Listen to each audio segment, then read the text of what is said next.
linguagem do silêncio. Você sempre permaneceu unido apenas informalmente, e quando está unido formalmente a alguém, pode continuar enganando a respeito de 1001 coisas disparatadas, porque nada importa. É só um passatempo. Mas quando você começa a se sentir mais próximo de alguém e surge uma intimidade, então até mesmo uma simples palavra que pronuncie é importante. Então você não pode brincar com as palavras com tanta facilidade, porque agora tudo tem significado. Portanto, haverá lacunas de silêncio. A princípio você se sentirá estranho, porque não está acostumado ao silêncio. Você acha que deve dizer algo, do contrário, o que o outro irá pensar? Sempre que você se aproxima de alguém, sempre que há algum tipo de amor, o silêncio vem e não há nada a dizer. Na verdade, não há nada a dizer. Não há nada. Com um estranho, há muito a dizer. Com os amigos, nada a dizer. E o silêncio se torna pesado porque você não está acostumado com ele. Você não sabe o que é a música do silêncio. Você só conhece uma maneira de se comunicar, e essa é verbal, por intermédio da mente. Você não sabe como se comunicar por intermédio do coração, coração a coração, em silêncio. Você não sabe como se comunicar apenas estando ali presente, por intermédio da sua presença. Você está evoluindo, e os padrões antigos de comunicação estão ficando insuficientes. Você terá de desenvolver novos padrões de comunicação não verbal. Quanto mais alguém amadurece, mais necessária é a comunicação não verbal. A linguagem é necessária porque não sabemos como nos comunicar. Quando sabemos como fazê-lo, pouco a pouco, a linguagem não é necessária. A linguagem é apenas um meio muito primário. O meio verdadeiro é o silêncio. Portanto, não tome uma atitude errada. Do contrário, irá parar de crescer. Nada faz falta quando a linguagem começa a desaparecer. Essa é uma ideia errada. Algo novo tende a aparecer e os antigos padrões não são suficientes para contê-lo. Você está crescendo e suas roupas estão ficando apertadas. Não é que esteja faltando algo. Algo está sendo acrescentado a você a cada dia. Quanto mais você medita, mais você ama e mais se relaciona. E por fim, chega o momento em que apenas o silêncio convém. Assim, da próxima vez em que estiver com alguém e não estiver se comunicando com palavras e sentir-se pouco à vontade, fique feliz. Mantenha o silêncio e deixe que o silêncio estabeleça a comunicação. A linguagem é necessária para aproximar pessoas com quem você não tem um relacionamento amoroso. A não-linguagem é necessária para pessoas com quem você tem um relacionamento amoroso. É preciso tornar-se inocente outra vez como uma criança e calado. Os gestos sairão. Às vezes vocês sorriem e dão-se as mãos, ou às vezes vocês apenas ficam em silêncio, olhando um nos olhos do outro, sem fazer nada, só estando ali, presentes. As presenças se encontram e se fundem, e algo acontece que só vocês sabem. Só vocês, com quem está acontecendo. Ninguém mais vai saber, tal a profundidade em que acontece. Aproveite esse silêncio. Sinta-o, prove-o e saboreie-o. Logo você vai ver que ele tem a sua própria comunicação, que ela é maior, mais elevada, mais secreta e mais profunda, e que a comunicação é sagrada. Há uma pureza em torno dela. 4 armadilhas. As pessoas têm medo da grande música, as pessoas têm medo da grande poesia, as pessoas têm medo da intimidade profunda. Os casos de amor entre as pessoas são do tipo em que há apenas um breve envolvimento seguido de fuga. Elas não se aprofundam umas nas outras porque têm medo. As profundezas da outra pessoa refletem o próprio ser. Nessas profundezas, nesse espelho do ser do outro, Se você não se encontrar, se o espelho permanecer vazio, se ele não refletir nada, o que poderá acontecer? O hábito da reação. A reação pertence ao passado, a resposta ao presente. Você reage com base em antigos padrões. Alguém insulta você. De repente, o antigo mecanismo começa a funcionar. No passado, as pessoas insultaram você e você se comportou de determinada maneira. Você se comporta da mesma maneira de novo. Você não está respondendo a esse insulto e a essa pessoa. Você está simplesmente repetindo um velho hábito. Você não atentou para essa pessoa e para esse novo insulto. Ele tem um sabor diferente. Você está funcionando apenas como um robô. Você tem um determinado mecanismo dentro de si. Aperta o botão e diz, este homem me insultou, e então reage. A reação não é em face da situação verdadeira. É algo projetado. Você viu o passado nesse homem. Aconteceu. Buda estava sentado embaixo de uma árvore falando aos seus discípulos. Um homem se aproximou e deu-lhe um tapa no rosto. Buda esfregou o local do tapa e perguntou ao homem, e agora, o que vai querer dizer?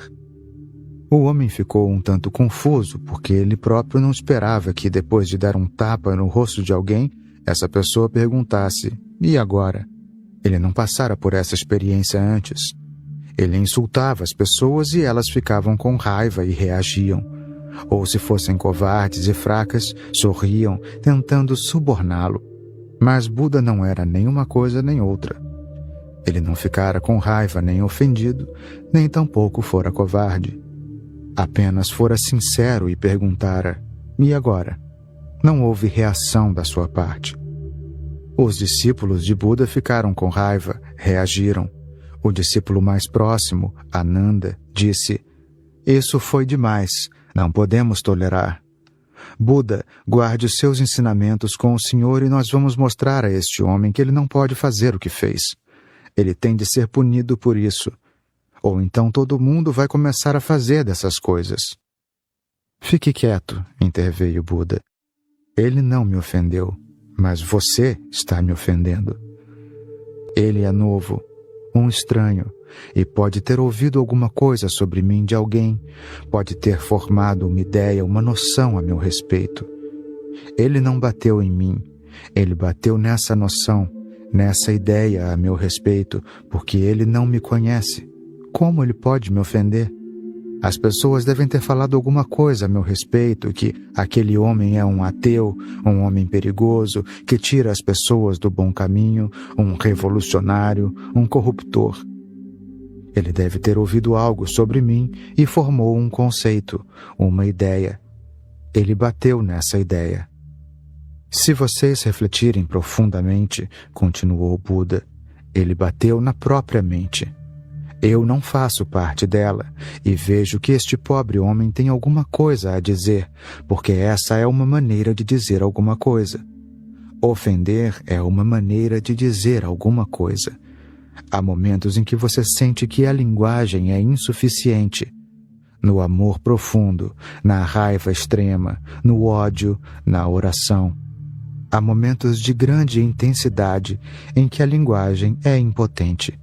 Então você precisa fazer alguma coisa. Quando vocês estão apaixonados e beijam ou abraçam a pessoa amada, o que estão fazendo? Estão dizendo algo. Quando vocês estão com raiva, uma raiva intensa, vocês batem na pessoa, cospem nela, estão dizendo algo. Eu entendo este homem. Ele deve ter mais alguma coisa a dizer. Por isso perguntei, e agora? O homem ficou ainda mais confuso. E Buda disse aos seus discípulos, estou mais ofendido com vocês, porque vocês me conhecem, viveram anos comigo e ainda reagem. Atordoado, confuso, o homem voltou para casa. Naquela noite, ele não conseguiu dormir. É difícil quando você vê um Buda, é difícil dormir de novo da maneira como costumava dormir. É impossível. Uma vez após outra ele era assombrado pela experiência. Ele não conseguia explicar a si mesmo o que havia acontecido. Seu corpo todo tremia e transpirava copiosamente. Ele nunca cruzara com um homem daqueles.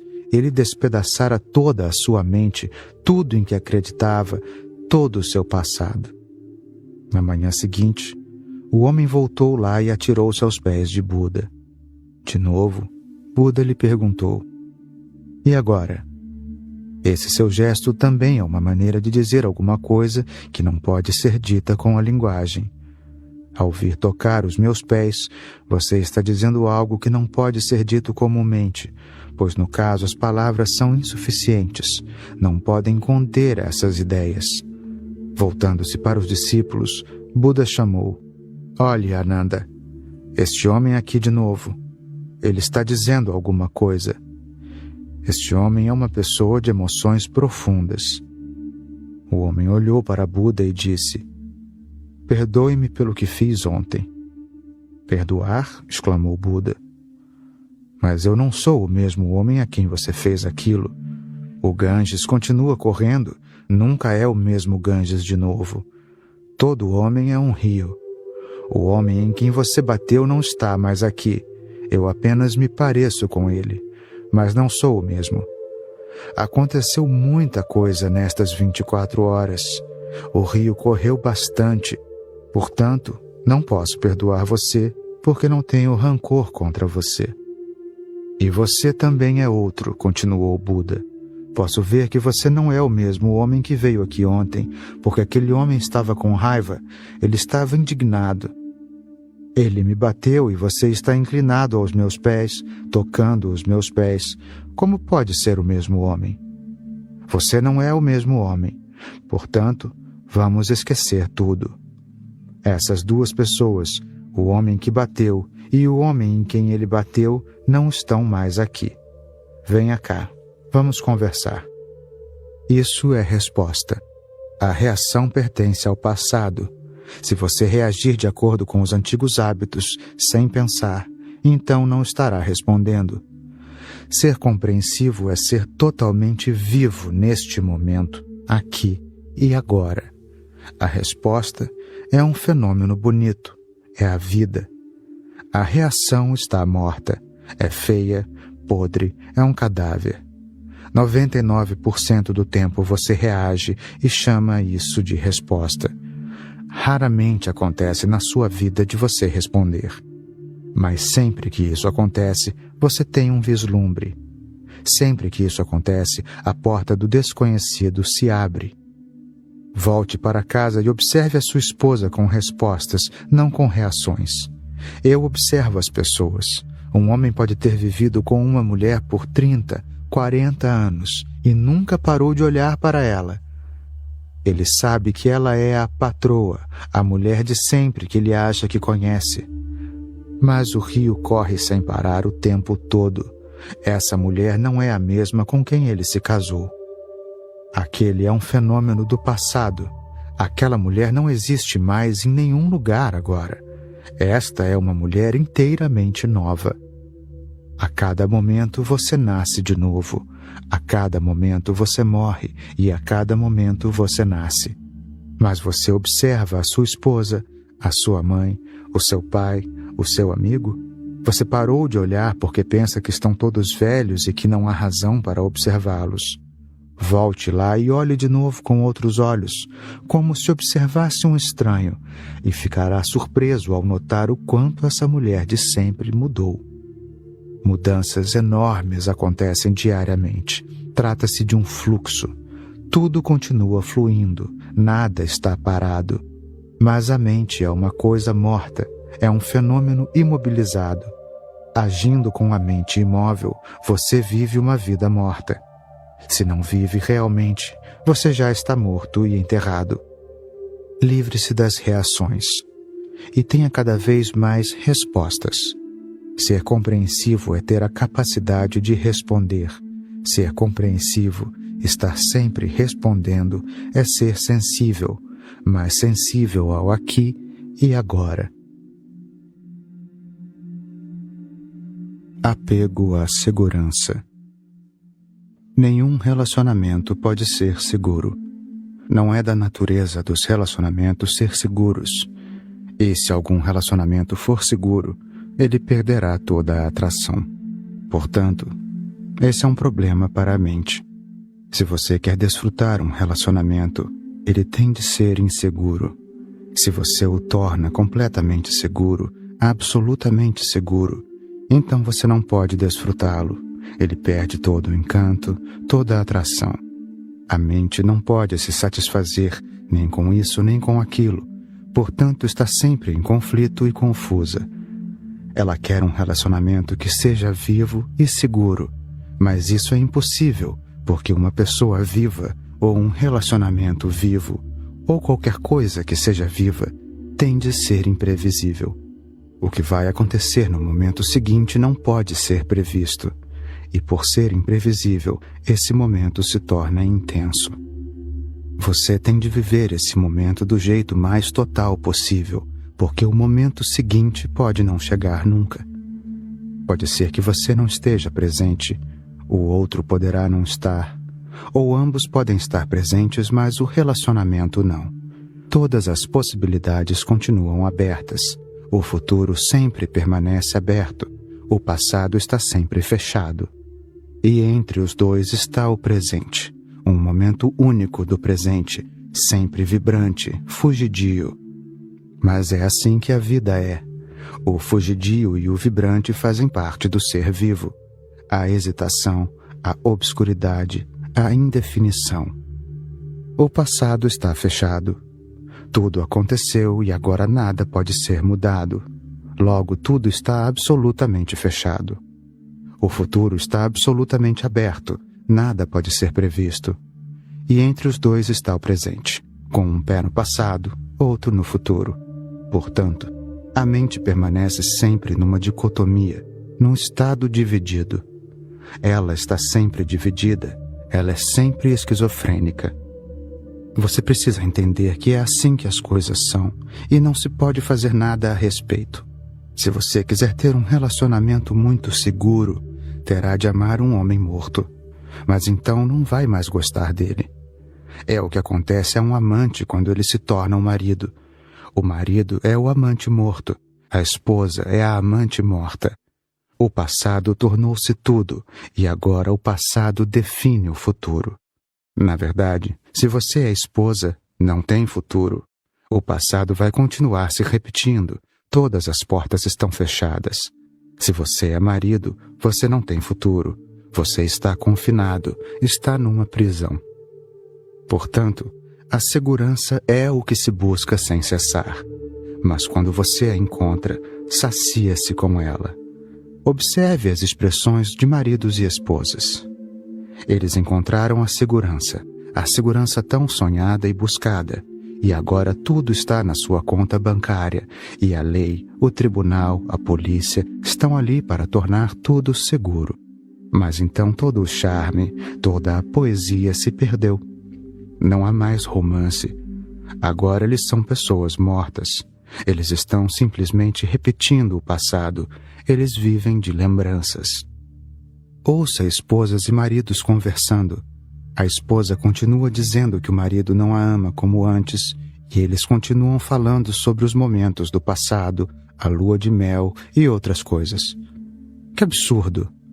Vocês ainda estão vivos. Este momento pode ser uma lua de mel. Este momento pode ser vivido, mas vocês estão falando do passado e tentando repeti-lo. A segurança nunca satisfaz, e na insegurança existe o medo de perder o relacionamento. Mas isso faz parte de estar vivo. Tudo pode ser perdido, nada é certo, e é por isso que tudo é tão bonito. E é por isso que você não precisa adiar um único momento. Se quiser amar uma pessoa, ame-a aqui e agora. Ame-a, porque ninguém sabe o que vai acontecer no momento seguinte. No próximo momento poderá não haver mais a possibilidade de amar, e você vai se arrepender pelo resto da vida. Você poderia ter amado, poderia ter vivido. Então o remorso envolve a pessoa, que sente o arrependimento e uma culpa profunda, como se tivesse cometido o suicídio. A vida é incerteza. Ninguém pode torná-la uma certeza. Não há como torná-la uma certeza. E é bom que ninguém possa torná-la uma certeza, ou então ela estaria morta. A vida é frágil, delicada, sempre indo para o desconhecido. Essa é a beleza. É preciso ser corajoso, aventureiro. É preciso ser um jogador para mexer com a vida. Então, seja um jogador. Viva este momento e viva-o na sua totalidade. Quando o momento seguinte chegar, veremos. Você estará lá para enfrentá-lo. Como foi capaz de enfrentá-lo no passado, você será capaz de enfrentá-lo no futuro também. E será mais capaz porque terá mais experiência. A questão não é saber se o outro estará presente no momento seguinte. A questão é, se ele estiver disponível para você neste momento, ame-o. Não desperdice esse momento pensando e se preocupando com o futuro, porque isso é suicídio. Não gaste um único pensamento com o futuro, porque nada pode ser feito quanto a ele. Portanto, é um completo desperdício de energia. Ame esse homem e seja amada por ele. É assim que eu penso. Se você viver este momento totalmente, é bem provável que no momento seguinte, essa pessoa ainda esteja disponível. Eu quis dizer talvez, não posso prometer a você, apenas pode ser que... Mas a possibilidade é maior, porque o momento seguinte será o resultado deste. Se você amou o homem e o homem se sentiu feliz, e o relacionamento foi uma experiência linda, um êxtase, então por que ele deixaria você? Na verdade, se você continuar se preocupando, estará fazendo com que ele a deixe, forçando-o a isso. E se você desperdiçou este momento, o próximo momento será o resultado desse desperdício. Ele será detestável. E é assim que alguém se torna previsível para si mesmo. Continua cumprindo as suas próprias profecias. No momento seguinte você diz, sim, eu estava dizendo desde o início que este relacionamento não iria durar. Agora está provado. Você se sente muito bem de certa maneira. Você sente que foi muito esperto e sábio. Na verdade, você se enganou, porque você não previu nada. Você forçou os acontecimentos para que acontecessem, porque desperdiçou o tempo que lhe foi dado, a oportunidade. Portanto, ame a pessoa e esqueça o futuro. Simplesmente livre-se do absurdo de pensar nele. Se puder amar, ame. Se não puder amar, esqueça a pessoa, encontre outra, mas não perca tempo. A questão não é este ou aquele amante. A questão é o amor. O amor satisfaz. As pessoas são apenas pretextos. Mas tudo depende de você, porque tudo o que fizer com uma pessoa vai continuar fazendo com outra. Se você faz uma pessoa feliz, por que ela deixaria você? Mas se você a fizer infeliz, então por que ela não deixaria você? Se você a torna infeliz, então eu vou ajudá-la a deixar você. Mas se você a fizer feliz, ninguém poderá ajudá-la a deixar você. Então não há o que discutir. Ela irá lutar contra o mundo inteiro por sua causa. Portanto, torne-se mais feliz. Use o tempo que você tem, e não haverá necessidade de pensar no futuro. O presente basta. Deste exato momento em diante, tente viver o momento. Use o momento, não para se preocupar, mas para viver. As pequenas coisas podem tornar-se lindas. Um pequeno carinho, uma alegria compartilhada. Isso é tudo o que a vida é. Cada pessoa cria uma determinada segurança psicológica, sem saber que a sua segurança é a sua prisão. As pessoas estão cercadas por todos os tipos de inseguranças, daí o desejo natural de criar proteção. Essa proteção torna-se cada vez maior à medida que você fica mais atento aos perigos pelos quais está passando. A sua cela na prisão vai ficando menor. Você começa a viver tão bem protegido que a vida em si torna-se impossível. A vida só é possível na insegurança. Isso é algo muito fundamental para se entender. A vida, em sua própria essência, é insegurança. Enquanto você está se protegendo, está destruindo a sua própria vida. Proteção é morte, porque apenas aqueles que estão mortos nos seus túmulos estão absolutamente protegidos. Ninguém pode fazer mal a eles, ninguém pode ser injusto com eles. Não há mais morte para eles. Tudo o que poderia acontecer já aconteceu. Nada mais vai acontecer. Você quer a segurança de um cemitério? Inadvertidamente, é isso que todo mundo está tentando conseguir. Os métodos são diferentes, mas o objetivo é o mesmo. Dinheiro, poder, prestígio, conformidade social, pertencer a um rebanho religioso, político, fazer parte de uma família, de uma nação. O que você está procurando? Um medo desconhecido envolve você e você começa a criar o máximo de barreiras possíveis entre você e o medo. Mas essas mesmas barreiras vão impedir que você viva.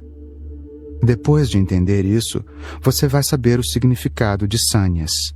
É aceitar a vida como insegurança, abandonando todas as defesas e permitindo que a vida se aposse de você. Esse é um passo perigoso, mas os que são capazes de dá-lo são imensamente recompensados, porque só eles vivem. Os outros apenas sobrevivem. Há uma diferença entre sobreviver e viver. Sobreviver é arrastar-se desde o berço até a sepultura, imaginando quando chegará o momento da sepultura. No espaço entre o berço e a sepultura, por que temer? A morte é certa, e você não tem nada a perder. Você nasce sem nada. Os seus medos são apenas projeções. Você não tem nada a perder, e um dia o que você tem vai desaparecer. Se a morte fosse incerta, haveria algum sentido na ideia de produzir segurança. Se você pudesse evitar a morte, então naturalmente seria perfeitamente correto criar barreiras entre você e a morte. Mas você não pode evitá-la. A morte existe. Uma vez aceito isso, perca todo o medo, pois nada pode ser feito quanto a isso. Quando nada pode ser feito quanto a isso, então por que se incomodar? É um fato bem conhecido que os soldados vão para a guerra tremendo de medo. No fundo, eles sabem que nada voltará a ser como antes ao anoitecer. Quem vai voltar e quem não vai voltar, ninguém sabe. Mas é possível que talvez eles próprios não voltem para casa. Mas os psicólogos têm observado um fenômeno estranho. Assim que eles chegam à frente de batalha, todos os seus medos desaparecem. Eles começam a lutar alegremente. Uma vez que se aceita a morte, então que mal pode haver nisso? Depois que eles sabem que a morte é possível a qualquer momento, eles podem deixar de pensar a respeito.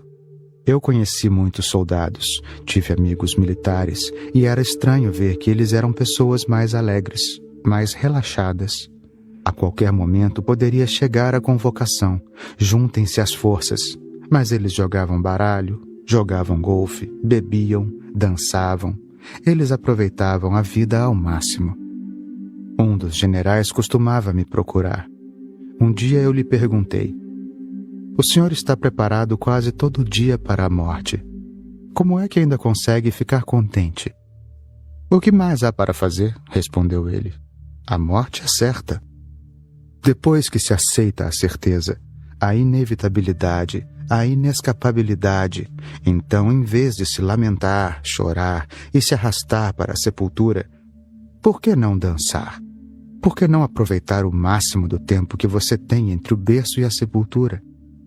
Por que não viver cada momento totalmente, como se o próximo momento nunca mais chegasse, sem se queixar? Você pode morrer alegremente, porque você viveu alegremente. Mas muito poucas pessoas entenderam o funcionamento interno da sua própria psicologia. Em vez de viver, elas começam a se proteger. A mesma energia que poderia ter se tornado uma canção e uma dança é dirigida para a produção de mais dinheiro, mais poder, mais ambição, mais segurança. A mesma energia que poderia ter sido uma flor de amor imensamente bela torna-se uma prisão no casamento. O casamento é seguro, pela lei, pelas convenções sociais, pela nossa própria ideia de respeitabilidade e pelo que as pessoas irão dizer. Todo mundo tem medo de todo mundo. Assim, as pessoas continuam fingindo. O amor desaparece. Não está nas suas mãos. Ele vem como a brisa e vai como a brisa. Aqueles que estão atentos e conscientes dançam com a brisa, aproveitam o que ela tem de melhor, desfrutam o seu frescor e o seu perfume. E quando ela se vai, eles não estão tristes nem arrependidos. Ela foi um dom do desconhecido. Ela pode voltar. Eles esperam e ela continua voltando vezes seguidas. Eles aprendem devagar com uma profunda paciência e esperam. Mas a maioria dos seres humanos, ao longo dos séculos, tem feito exatamente o contrário. Com medo de que a brisa possa fugir, eles fecham todas as portas, todas as janelas, todas as possíveis frestas por onde ela possa escapar. Essa é uma tentativa de obter segurança. Isso se chama casamento. Mas então eles ficam chocados quando todas as janelas e todas as portas estão fechadas, depois de terem vedado todas as frestas. Em vez de ter uma bela, fresca e perfumada brisa, eles têm apenas um ar morto e estragado. Todo mundo percebe isso, mas é preciso coragem para reconhecer que eles destruíram a beleza da brisa ao capturá-la. Na vida, nada pode ser capturado ou aprisionado. É preciso viver desimpedido, receptivamente, permitindo que todos os tipos de experiências aconteçam, agradecendo profundamente pelo tempo que durarem. Agradecido, mas não com medo do amanhã. Se o dia de hoje trouxe uma bela manhã, uma linda alvorada, cantos de pássaros, flores por toda parte, por que se preocupar com o dia de amanhã? Porque amanhã será outro dia. Talvez a alvorada tenha outras cores. Quem sabe os pássaros mudem o seu cantar. Talvez se aproximem nuvens de chuva e realmente comece a chover. Mas isso tem a sua própria beleza. Isso tem a sua própria razão de ser. É bom que as coisas continuem mudando, que toda noite não seja igual à anterior, que cada dia não seja uma repetição exata do anterior. Algo de novo. Esse é o próprio estímulo e o êxtase da vida. Do contrário, ficaríamos todos entediados. E aqueles que tornaram a própria vida segura estão entediados. Eles estão entediados com as esposas deles, estão entediados com os filhos deles, estão entediados com os amigos deles. O tédio é o que sentem milhões de pessoas, embora elas sorriem para escondê-lo. Friedrich Nietzsche disse: "Não pense que eu sou um homem feliz. Estou sorrindo apenas para evitar as lágrimas. Eu me ocupo em sorrir para evitar as lágrimas. Se não sorrir, as lágrimas virão." Atitudes completamente erradas são ensinadas às pessoas. Esconda as lágrimas, permaneça sempre à distância, mantenha os outros no mínimo um braço longe de você. Não permita que os outros se aproximem muito, porque então eles poderão perceber a sua tristeza interior, o seu tédio, a sua angústia. Eles poderão perceber a sua doença. Toda a humanidade está doente, pela simples razão de que não permitimos que a insegurança inerente da vida seja a nossa verdadeira religião. Os nossos deuses são a nossa segurança. As nossas virtudes são a nossa segurança. O nosso conhecimento é a nossa segurança. Os nossos relacionamentos são a nossa segurança. Desperdiçamos toda a nossa vida acumulando ações seguras. Nossas virtudes, austeridades, não passam de um esforço para ter segurança até mesmo depois da morte. É como abrir uma conta bancária no outro mundo. Mas enquanto isso, uma vida imensamente bela escorrega pelas nossas mãos. As árvores são belas porque não conhecem o medo da insegurança. Os animais silvestres têm aquela grandeza porque não sabem que existe morte, que existe insegurança. As flores podem dançar ao sol e à chuva porque não estão preocupadas com o que vai acontecer à noite. Suas pétalas irão cair, e assim como brotaram de uma força desconhecida, elas irão desaparecer no seio dessa mesma força desconhecida. Mas, enquanto isso, entre esses dois pontos do aparecimento e desaparecimento, você tem a oportunidade tanto de dançar quanto de se desesperar. Uma pessoa autêntica simplesmente abandona a ideia de segurança e começa a viver em completa insegurança, porque essa é a natureza da vida. Você não pode mudá-la. O que você não pode mudar, aceite, e aceite com alegria. Não bata a cabeça sem necessidade contra a parede. Simplesmente saia ou entre pela porta. Lutando com a sombra. Uma parábola de Chuang Tse. Havia um homem que estava tão perturbado pela visão da sua própria sombra e tão incomodado com as próprias pegadas que decidiu livrar-se de ambas. O método que ele adotou foi o de fugir delas. Então, ele começou a correr, mas toda vez que pisava no chão criava uma nova pegada, enquanto a sombra o acompanhava sem a menor dificuldade. Ele atribuiu o seu fracasso ao fato de não estar correndo bastante rápido, então começou a correr cada vez mais rápido, sem parar, até que finalmente caiu morto. Ele não percebeu que bastaria ir para a sombra e a sua sombra desapareceria, e se ele se sentasse e ficasse quieto, não haveria mais pegadas. O homem cria a sua própria confusão só porque continua se rejeitando, se condenando sem se aceitar. Então criam-se a corrente da confusão, o caos interior e o sofrimento. Por que não se aceitar como você é? O que está errado? A própria vida o aceita como você é, mas você não. Você tem algum ideal para alcançar. Esse ideal está sempre no futuro. Ele está para acontecer. Nenhum ideal pode estar no presente. E o futuro não está em nenhuma parte. Ele não nasceu ainda. Mas por causa do ideal, você vive no futuro, que não passa de um sonho. Por causa do ideal, você não pode viver aqui e agora. Por causa do ideal, você se condena. Todas as ideologias, todos os ideais são condenatórios porque criam uma imagem na mente. E quando você continua a se comparar com essa imagem, sempre vai sentir que está faltando algo, que algo está errado. Nada está faltando e nada está errado. Você é perfeito em todos os sentidos da perfeição. Tente entender isso, porque só então você será capaz de entender a parábola de Chuang Tse. Essa é uma das parábolas mais belas que alguém já contou e toca muito fundo no verdadeiro mecanismo da mente humana. Por que você continua carregando ideias na mente? Por que você não é bom o bastante assim como é? Neste exato momento, por que você não é como os deuses? Quem está interferindo? Quem está bloqueando o seu caminho? Neste exato momento, por que você não pode ter prazer e ser abençoado? Onde está o bloqueio? O bloqueio existe pelo ideal. Como você pode ter prazer? Você está muito cheio de raiva. Primeiro a raiva tem de ir embora. Como você pode ser abençoado? Você está muito cheio de sensualidade.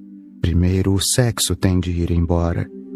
Como você pode ser igual aos deuses celebrando este exato momento?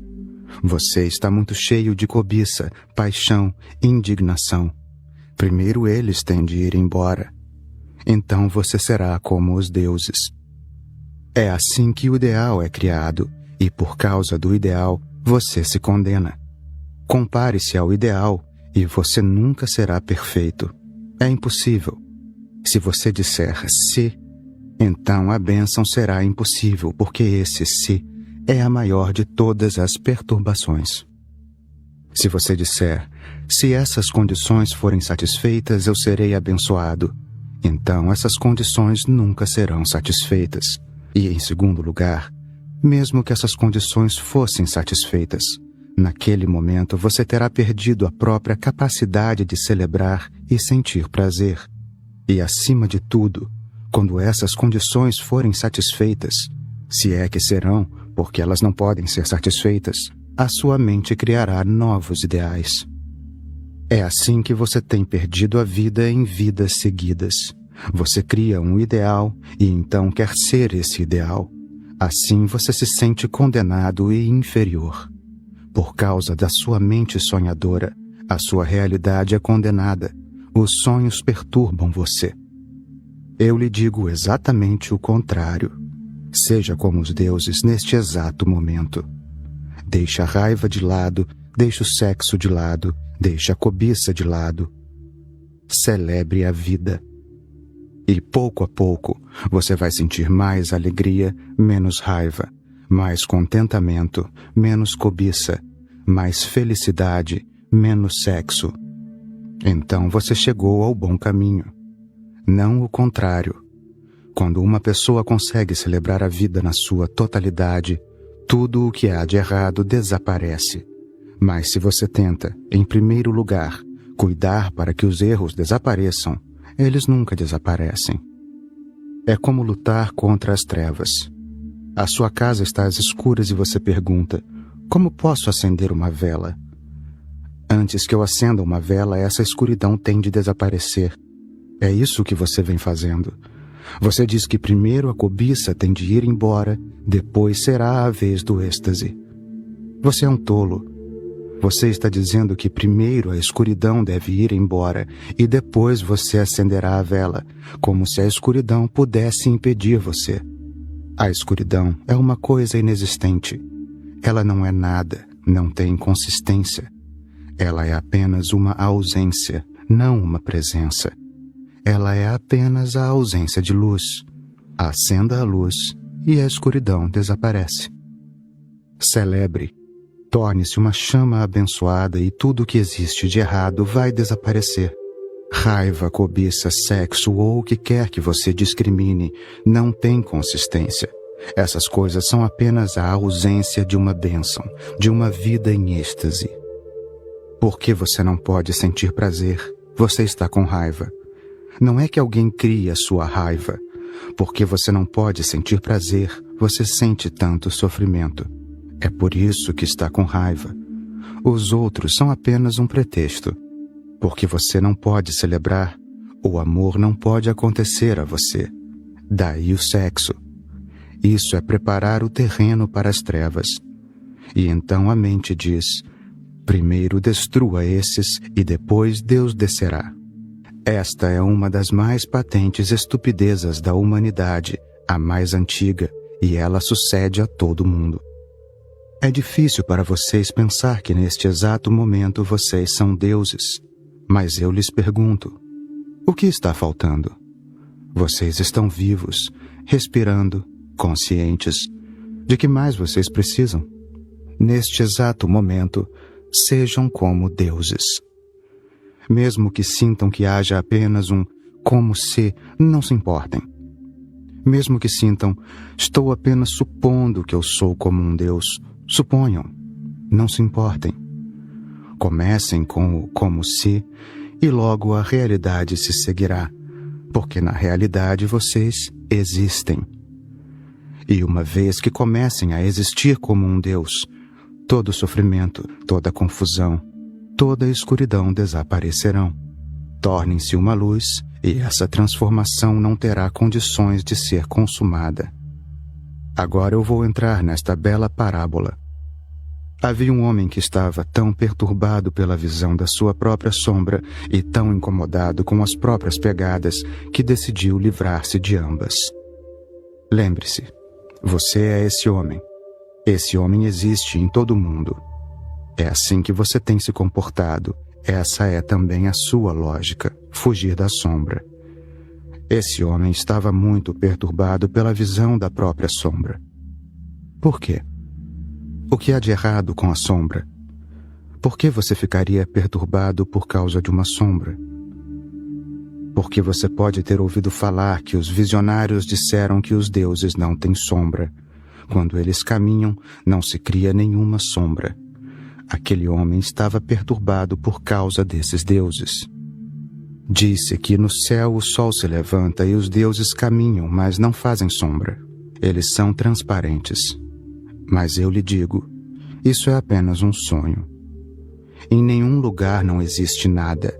Nada pode existir sem uma sombra. Se algo existe, a sombra será criada. Se não existe, só então a sombra poderá desaparecer. Existir significa criar uma sombra. A sua raiva, o seu sexo, a sua cobiça, tudo são sombras. Mas lembre-se de que elas são sombras. Elas existem num sentido e ainda assim não existem.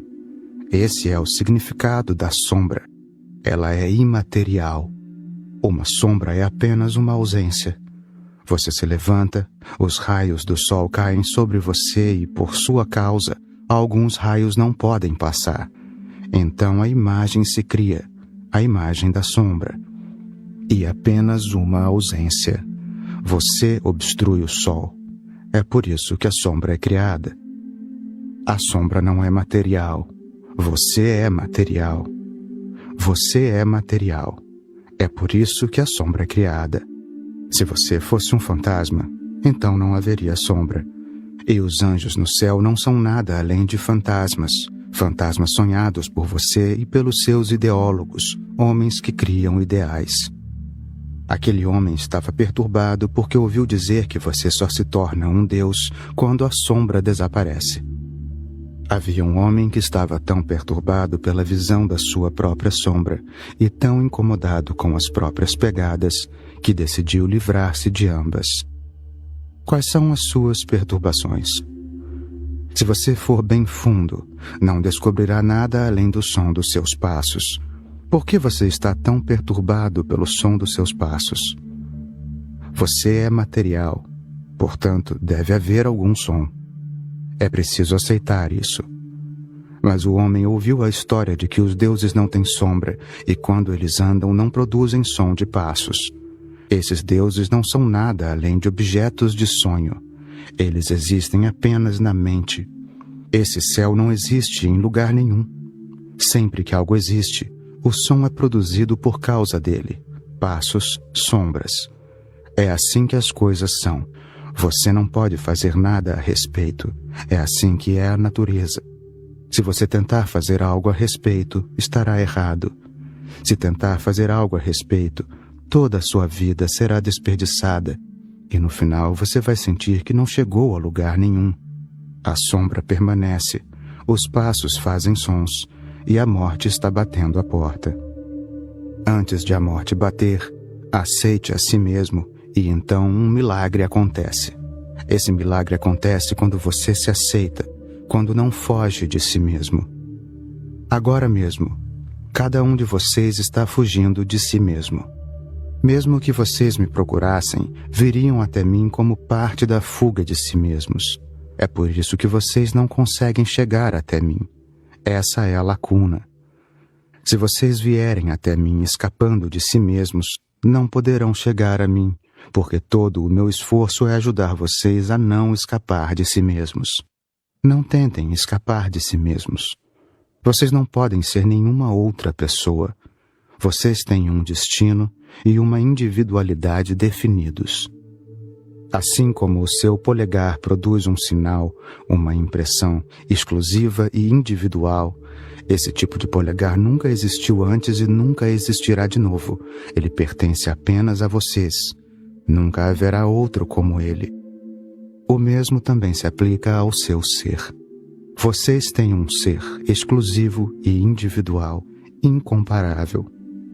Ele nunca existiu antes, nunca existirá de novo, apenas vocês o têm.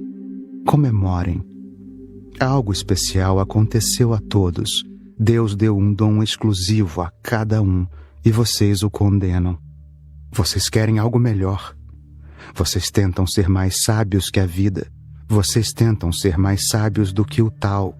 Então vocês estão errados. Lembrem-se, a parte jamais pode ser mais sábia que o todo, e o que quer que o todo esteja fazendo é a coisa final. Vocês não podem mudar. Vocês podem fazer um esforço para conseguir isso e desperdiçar a vida, mas nada será alcançado por meio disso. O todo é muito amplo. Vocês são apenas uma célula atômica. O oceano é muito amplo. Vocês são apenas uma gota nele. Todo o oceano é salgado e vocês estão tentando ser doces. Isso é impossível. Mas o ego quer fazer o impossível, o difícil, o que não pode ser feito. O Chuang Tse diz, o fácil é o certo. Por que vocês não podem ser fáceis e aceitar? Por que não dizer sim à sombra? No momento em que você diz sim, você esquece. Ela desaparece, pelo menos da mente, mesmo que permaneça com o corpo. Mas qual é o problema? Como pode uma sombra criar um problema? Por que fazer dela um problema? Assim como vocês são agora mesmo, fazem um problema de tudo. Aquele homem estava confuso, perturbado pela visão da própria sombra. Ele teria gostado de ser um deus, teria gostado de não ter sombra. Mas vocês já são como um deus e não podem ser nada além do que já são.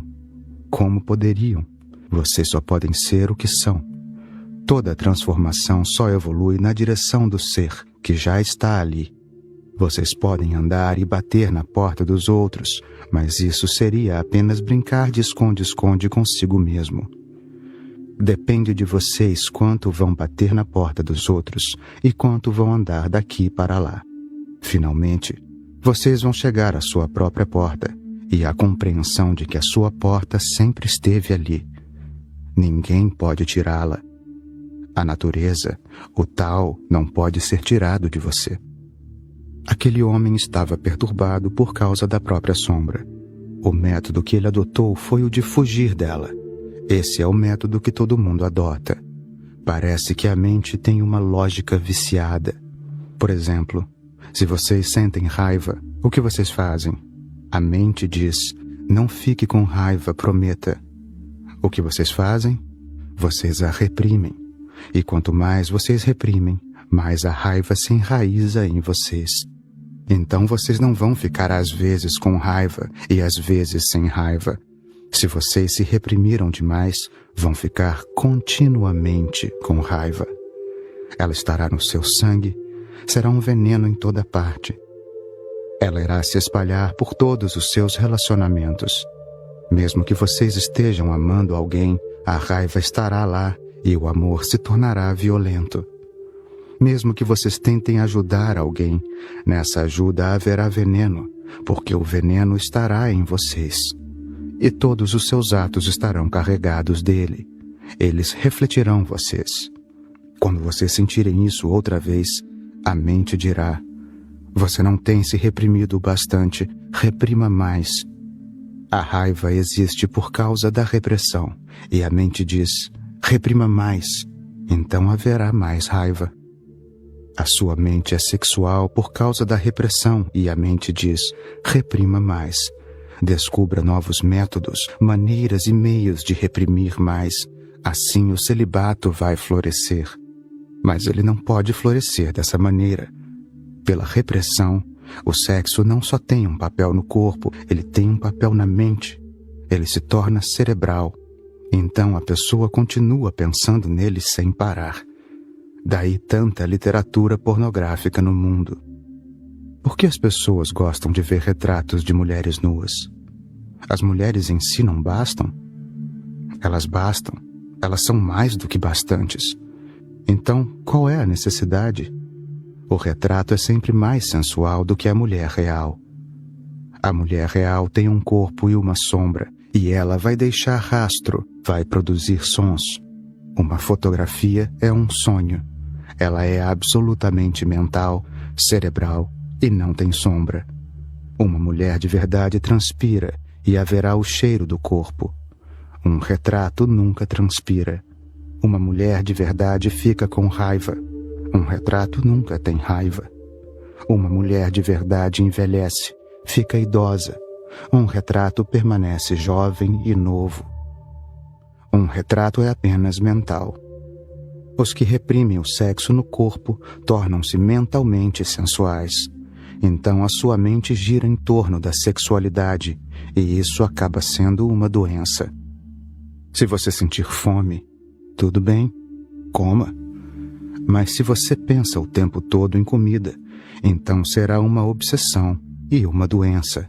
Quando você sente fome, está tudo bem se você comer e acabar com ela, mas você nunca acaba com nada, e tudo vai para a mente.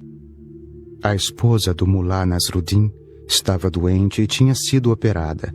Alguns dias antes ela voltara do hospital, e então eu perguntei a ele: "Como está sua esposa? Ela se recuperou da operação?" Ele disse: "Não, ela ainda está falando nela." Se você pensa em alguma coisa, fala sobre alguma coisa, ela existe. E agora ela é mais perigosa porque o corpo vai se recuperar, mas a mente pode continuar sem parar ad infinitum. O corpo pode se recuperar, mas a mente nunca vai se recuperar. Se você reprime a raiva no corpo, ela vai para a mente. O problema não foi eliminado, ele foi sufocado. Reprima alguma coisa e ela vai para as raízes. Então a mente vai dizer que, se você não está conseguindo, algo está errado, você não está se esforçando o bastante, se esforce mais. O método que ele adotou foi o de fugir delas. A mente tem apenas duas alternativas: lutar ou fugir. Sempre que existe um problema, a mente diz: lute ou fuja dele. E ambas estão erradas. Se lutar, você permanecerá com o problema. Se lutar, o problema estará ali continuamente.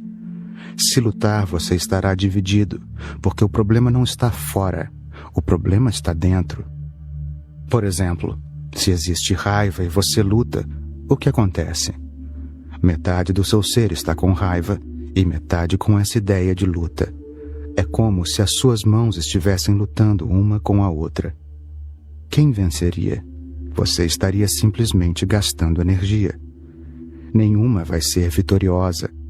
Você pode se iludir achando que agora conseguiu reprimir a sua raiva, que agora você está sentado sobre a sua raiva. Mas então vai ter de se sentar sobre ela continuamente, não terá nem mesmo um momento de folga. Se você se esquecer dela por um único momento, perderá a sua vitória inteira. Então as pessoas que reprimiram alguma coisa estão sempre sentadas sobre essas coisas reprimidas e estão sempre com medo. Não conseguem relaxar. Por que fica tão difícil relaxar? Por que você não consegue dormir? Por que você não consegue relaxar? Por que você não consegue ficar relaxado? Porque você reprimiu muitas coisas. Você tem medo de que, se relaxar, elas vão aparecer. Os seus assim chamados religiosos não conseguem relaxar. Eles são tensos, e a tensão acontece por causa disso. Eles reprimiram algo e você pede para eles relaxarem? Eles sabem que, se relaxarem, o inimigo vai aparecer. A mente pensa: ou lute, e se lutar, então reprima, ou fuja. Mas para onde fugir? Mesmo se você for para o Himalaia, a raiva irá acompanhá-lo. Ela é a sua sombra. O sexo vai acompanhar você. Ele é a sua sombra. Onde quer que você vá, a sua sombra estará com você. O método que ele adotou foi o de fugir delas. Então começou a correr, mas toda vez que ele pisava no chão criava uma nova pegada, enquanto a sombra o acompanhava sem a menor dificuldade. Ele ficou surpreso. Ele corria tão depressa, mas a sombra não tinha a menor dificuldade. A sombra o seguia facilmente.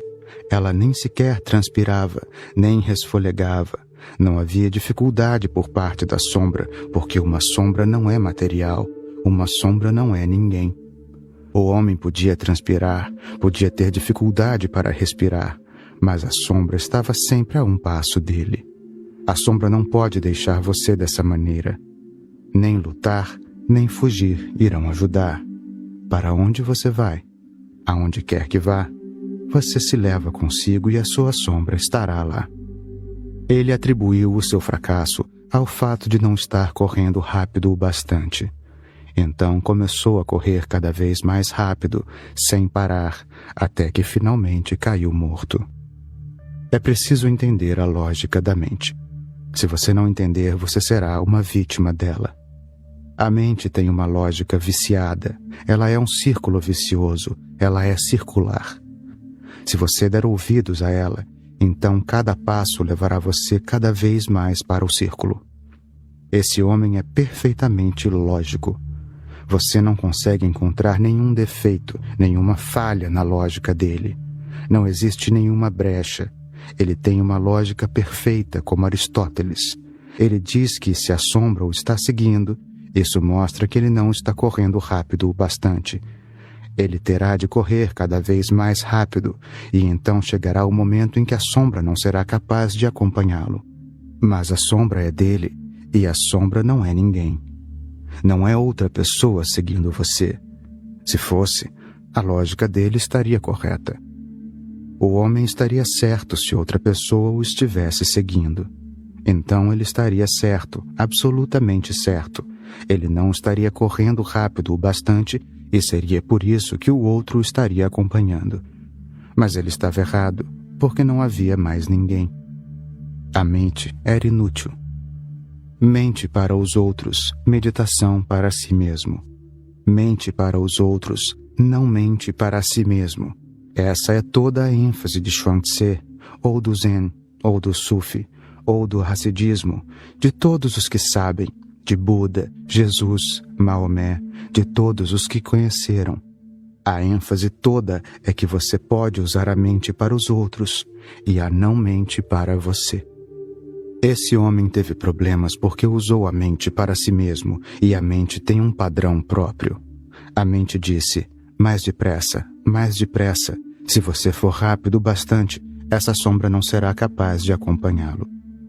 Ele atribuiu o seu fracasso ao fato de não estar correndo rápido o bastante. O fracasso existiu, em primeiro lugar, porque ele estava correndo. Mas a mente não pode dizer isso. A mente não foi alimentada para isso. Ela é um computador. Você tem de alimentá-la. Ela é um mecanismo. Ela não pode lhe dar nada de novo. Ela só pode lhe dar aquilo com que você a alimentou. A mente não pode lhe dar nada de novo. Tudo o que ela lhe dá é o que tomou emprestado. E se você está viciado em dar ouvidos a ela, sempre terá problemas quando se voltar para si mesmo. Quando houver um diálogo, quando você se voltar para a fonte, você terá dificuldade.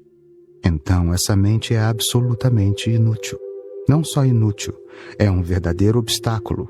É nociva. Portanto, livre-se dela. Eu ouvi dizer. Aconteceu que um dia o filho de Mullah Nasruddin chegou em casa de volta da escola progressista trazendo um livro sobre sexologia.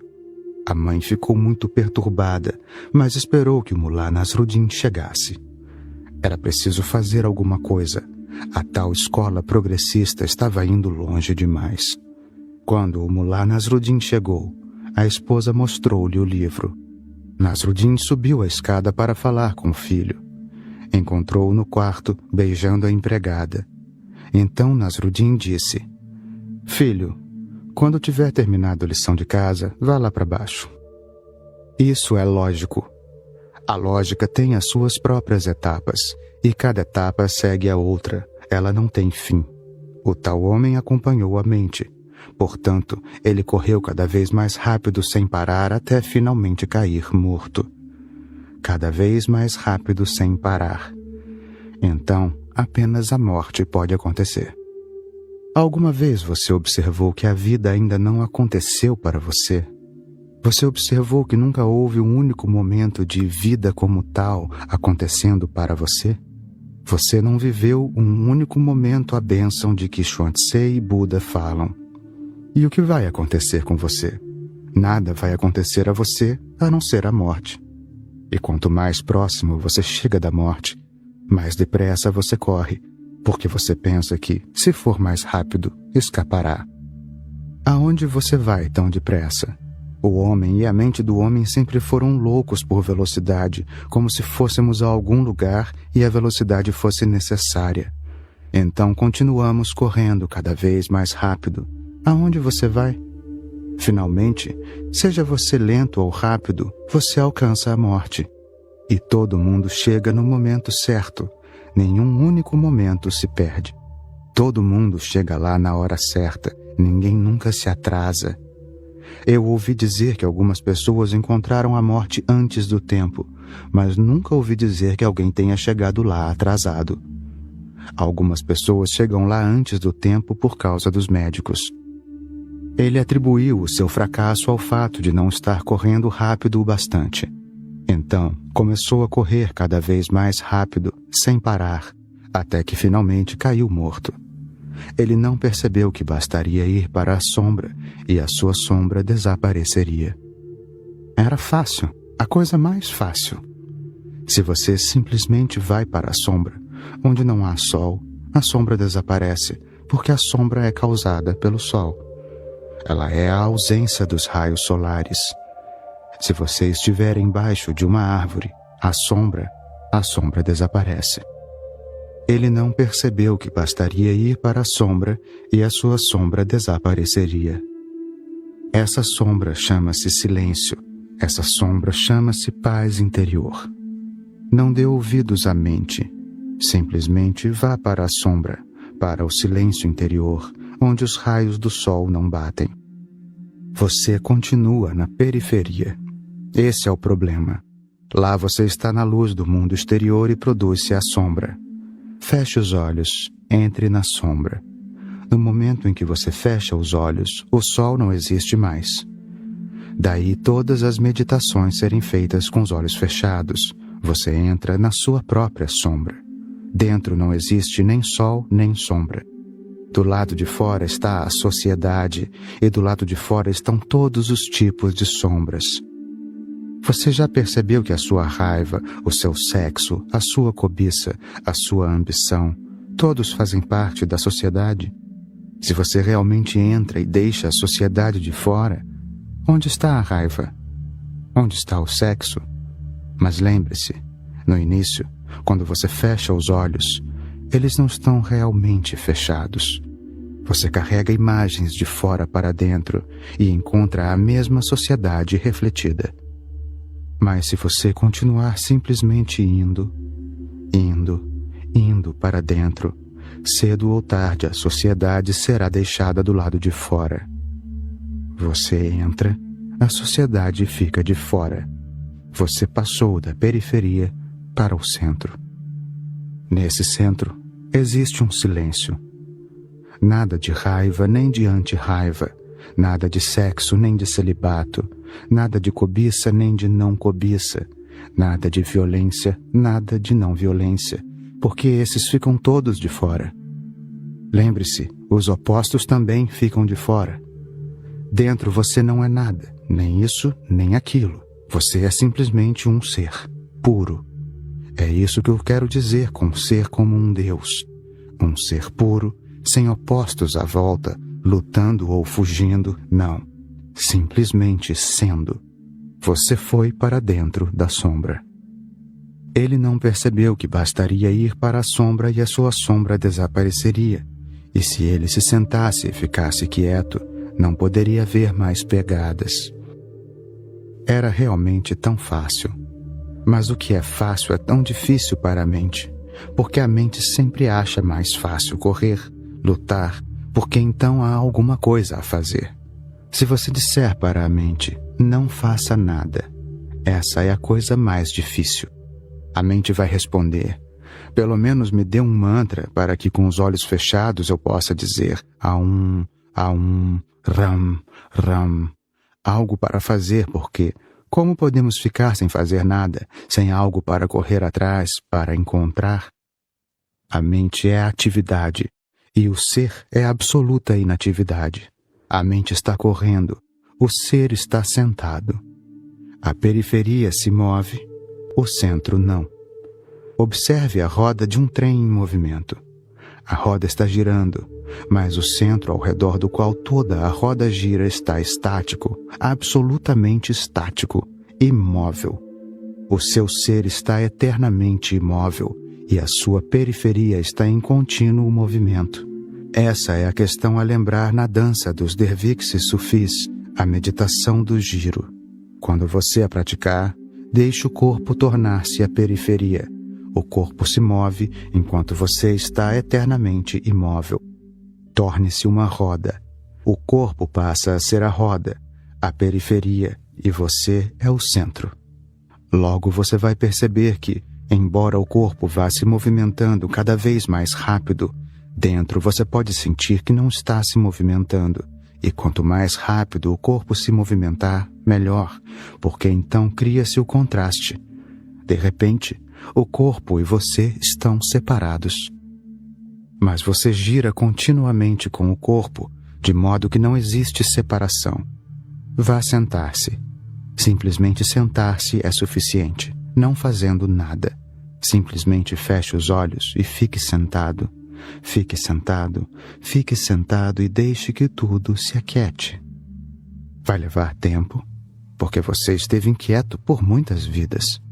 Você tentou criar todos os tipos de perturbações. Levará tempo, mas apenas tempo. Você não precisa fazer nada. Você simplesmente olha e senta-se. Olha e senta-se. As pessoas zen chamam isso de zazen. Zazen significa simplesmente sentar-se sem fazer nada. Isso é o que Chuang-Tze disse. Ele não percebeu que bastaria ir para a sombra e a sua sombra desapareceria.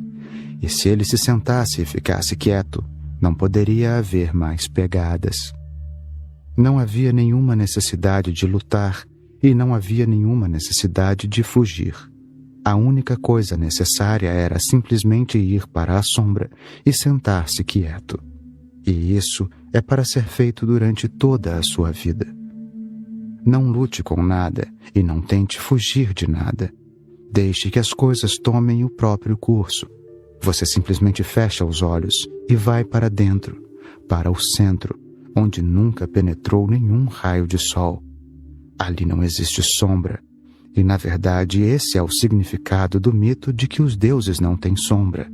Não que existam em algum lugar deuses que não têm sombra, mas o Deus que existe dentro de você não tem sombra porque nada do exterior penetra ali. E não pode penetrar. Ele está sempre na sombra. Chuang-Tze chama essa sombra de Tao, a sua natureza mais interior, absolutamente mais interior. Então, o que é para ser feito? 1. Não dê ouvidos à mente. Ela é um bom instrumento para o exterior, mas é absolutamente uma barreira para o interior. A lógica é boa para as outras pessoas, ela não é boa para você mesmo. Ao tratar das coisas, a lógica e a dúvida são necessárias. A ciência depende da dúvida e a religiosidade depende da fé, da confiança. Simplesmente sente-se com uma confiança profunda em que a sua natureza interior vai se encarregar de tudo. Ela sempre se encarrega. Você tem apenas de esperar. Só é preciso ter paciência. E a tudo que a sua mente disser, simplesmente não dê ouvidos. Ouça a mente no que se referir ao mundo exterior. Não ouça a mente quanto ao interior. Simplesmente deixe-a de lado. E não há necessidade de lutar com ela, porque se você lutar com ela, ela poderá influenciá-lo. Simplesmente ponha-a de lado. Isso é que é fé. A fé não é uma luta com a mente. Se você lutar, então o inimigo impressiona você. E lembre-se, nem mesmo os amigos têm tanta influência quanto os inimigos. Se lutar com alguém continuamente, você será influenciado por essa pessoa, porque vai ter de usar as mesmas técnicas para lutar com ela. No fim das contas, os inimigos tornam-se semelhantes. É muito difícil ficar distante e apartado do inimigo. O inimigo influencia você. E aqueles que começam a lutar com a mente tornam-se grandes filósofos. Eles podem falar contra a mente, mas toda a sua conversa é sobre a mente. Eles podem dizer, seja contra a mente, mas o que quer que eles digam estará vindo da mente, mesmo a inimizade. Você tem de permanecer com o seu inimigo, e pouco a pouco os inimigos fazem acordos e tornam-se a mesma coisa. Lembre-se sempre, não lute com a mente, ou você terá de se render aos acordos. Se quiser convencer a mente, você terá de ser questionador, e esse é todo o problema. Se tiver de convencer a mente, você terá de usar palavras. Essa é toda a questão. Simplesmente ponha-a de lado. Essa marginalização não é contra a mente, é além da mente. É simplesmente pôr de lado. Como quando você vai sair e calça os sapatos, e quando volta você os põe de lado. Não há luta. Nada. Você não diz para os sapatos: agora eu vou entrar e vocês não são mais necessários, então vou deixá-los de lado. Você simplesmente os deixa de lado. Eles não são mais necessários. Exatamente assim. O fácil é o certo. Não há luta. O fácil é o certo. Não há confronto nem conflito. Você simplesmente põe a mente de lado, entra na sombra interior e senta-se. Então não se ouvem passos e nenhuma sombra o segue. Você fica parecido com um Deus. E pode se tornar apenas o que já é. Então eu lhe digo, você é parecido com os deuses. Todos vocês são deuses. Não se contentem com menos do que isso. Falsos valores. Uma coisa muito fundamental tem de ser lembrada. O homem é muito hábil em criar falsos valores. Os verdadeiros valores exigem a sua totalidade, requerem todo o seu ser. Os falsos valores são muito fáceis de adquirir. Eles se parecem com os valores verdadeiros, mas não requerem a sua totalidade, apenas uma formalidade superficial. Por exemplo, em lugar do amor, da confiança, nós criamos o valor falso da lealdade. A pessoa leal está apenas superficialmente preocupada com o amor. Ela representa todos os gestos do amor, mas não quer dizer nada com eles. O seu coração fica de fora desses gestos formais. Um escravo é leal. Mas você acha que alguém que seja um escravo, que teve a sua condição humana diminuída, de quem todo o orgulho e toda a dignidade foram tirados, pode amar a pessoa que o prejudicou assim tão profundamente? Ele a odeia, e se aparecer alguma oportunidade, irá matá-la. Mas na superfície, ele vai permanecer leal, e precisa. Ele não faz isso por prazer, mas por medo.